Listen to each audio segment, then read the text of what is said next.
बंगाल पर बीजेपी का फोकस आज से नहीं, कम से कम 35-40 साल से है।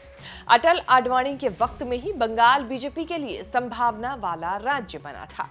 1998 के लोकसभा चुनाव में पहली बार बंगाल की दमदम सीट से लोकसभा चुनाव जीतकर आए थे तपन सिकंदर, जो बाद में वाजपेयी सरकार में टेलीकॉम मंत्री भी बने। हालांकि बंगाल ना तो लेफ्ट के रहते बीजेपी के काबू में आया, न ममता के समय। लेफ्ट, कांग्रेस और बीजेपी सबको पछाड़ते हुए बंगाल में ममता बनर्जी एक छत्र राज कर रही हैं। बीजेपी धीरे धीरे ममता के गढ़ में सेंध लगा रही है, लेकिन जब तक सरकार बनती तब तक चैन नहीं आएगा।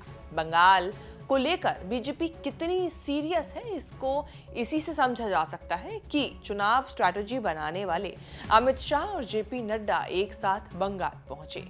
बंगाल में अमित शाह ने बीजेपी के लिए टारगेट दिया है लोकसभा की 35 सीटें जीतने का। बीजेपी और ममता की लड़ाई अब यहां तक पहुंच गई है कि अमित शाह लेफ्ट की सरकार को ममता की सरकार बता रहे हैं। ममता दीदी जवाब देने को तैयार नहीं है, उनमें हिम्मत नहीं है कि कॉल से की स्मगलिंग करने वालों को पार्टी से निकाल बांटे। उनमें हिम्मत नहीं है जिन्होंने नौकरी देने में पैसा खाया उनको पार्टी का नोटिस भी थमा दे। वो तो उनको गुरु बताती है, पार्टी का सिपाही बताती है। अब जिस पार्टी के सिपाही करोड़ों का भ्रष्टाचार करते हो, वो पार्टी कभी बंगाल का भला कर सकती है क्या? मोदी लहर के बाद भी 2014 में सिर्फ 2 सीटें जीत पाई थी बीजेपी, लेकिन 2019 के बाद कहानी बदलने लगी। 2019 के चुनाव में बीजेपी ने सबसे शानदार प्रदर्शन करते हुए 42 में से 18 सीटें जीत ली।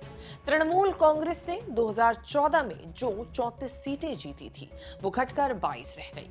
वोटों के मामले में भी बीजेपी ने तृणमूल कांग्रेस की लगभग बराबरी कर ली। बीजेपी को करीब 40% और तृणमूल कांग्रेस को करीब 43% वोट मिले। 2019 में बंगाल में 18 सीटें जीतने के बाद बीजेपी ने मान लिया था कि अब सोनार बांग्ला बनकर रहेगा, लेकिन 2021 में ममता बनर्जी ने चौंकाने वाली वापसी करके बीजेपी को बहुत बड़ा झटका दिया। 48% वोट लेकर ममता की पार्टी ने 215 सीटें जीत ली। बीजेपी 77 पर सिमटी जरूर, लेकिन उसकी सीटें 3 से बढ़कर 77 हो गई।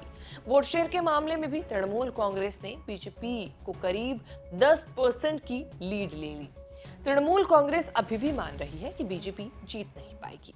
अरे अमित शाह जी, पहले तो 3 मिल जाए, फिर 5 मिल जाए, वो 3 और 5 जुड़कर तो 35 होगा। अगर 3 पाकर देखिए बंगाल से। बंगाल में तृणमूल कांग्रेस का दबदबा पार्लियामेंट से पंचायत चुनावों तक है, लेकिन ये एक सच है कि लोकसभा से लेकर विधानसभा तक तृणमूल कांग्रेस के मुकाबले ग्रोथ बीजेपी की ज्यादा है।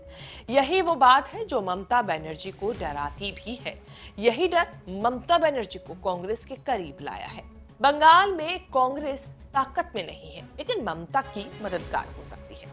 2021 के चुनावों में कांग्रेस को ना 3% से ज्यादा वोट मिले और ना ही सीटें।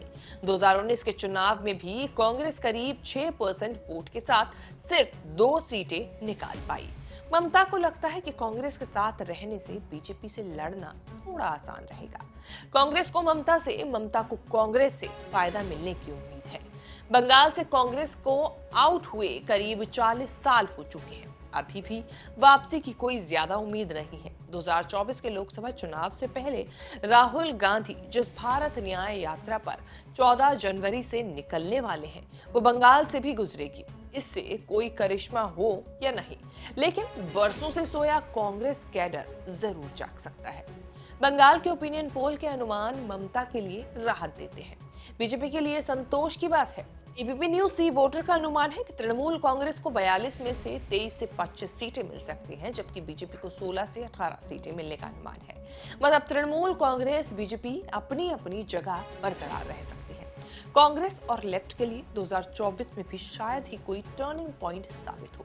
वैसे बीजेपी संतोष करने वाली पार्टी है नहीं। अमित शाह और जेपी नड्डा की नजर 35 सीटों पर ही रहेगी। पार्टी ने चुनाव के लिए 15 सदस्यों की टीम बनाई है, जो चुनाव लड़ने और जीतने का सारा मैनेजमेंट देखेगी। खुद अमित शाह, जेपी नड्डा टीम में रहेंगे।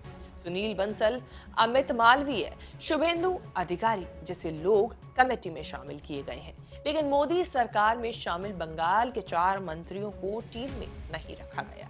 बंगाल में बीजेपी कोई रिस्क नहीं लेना चाहती। एक गलत बयानबाजी के कारण अमित शाह कोलकाता के दौरे के बीच बीजेपी की राष्ट्रीय सचिव अनुपम हाजरा की छुट्टी हो गई।